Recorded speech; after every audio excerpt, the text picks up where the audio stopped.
আপনি স্যার কোন ক্যাডার হতে চান?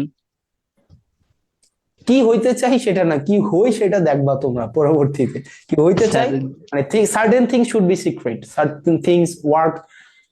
শোনো, plan, dedication, relationship, love life and your asset should always be secret, should always be secret, and your next right move sir.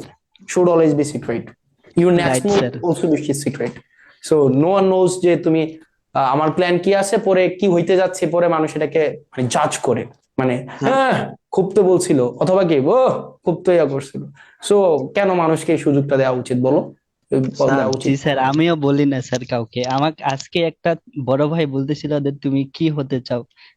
আমি কি হব সেটা হচ্ছে আমার বিষয়, আমি বলবো না আমার স্বপ্নের কথা। হ্যাঁ, কি হতে চাই, আমি মানুষ হতে চাই, এমন একজন মানুষ যেন, তুমি যদি কোনো মেয়েকে প্রশ্ন করো যে, বা তুমি যদি কোনো মাকে প্রশ্ন করো যে আপনি আপনার সন্তানকে কেমন হিসেবে দেখতে চান, সে যেন বলে যে তার সন্তানকে সে আমার মতো বানাইতে চায়। এমন একজন মানুষ হওয়া উচিত যে মারা চাবে জি স্যার। যে তাদের সন্তানরা যেন আমার মতো হোক। রাইট? এখন এটা যে কোনো মাধ্যমেই হতে পারে, নট নেসেসারিলি। প্রফেশনালি কি হতে চাই সেটা ডিসকাশন আলাদা, আর আপনি কি হতে চান সেটা ডিসকাশন আলাদা। রাইট? আমরা এমন একজন মানুষ হব যেন, মানে তুমি যদি কোনো মাকে প্রশ্ন করো, মারা নিশ্চয়ই সন্তানের জন্য বেস্ট জিনিস চায়, এর থেকে বেস্ট তো আর চায় না কেউ, কেউ কি জি কখনো স্যার। চায়? চায় না।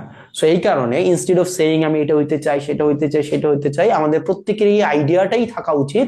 আমরা এমন একজন মানুষ হব, মানুষের মতো মানুষ, এমন একজন মানুষ যেন সব মারা যেন চায় তাদের সন্তানরা আমার মতো হোক।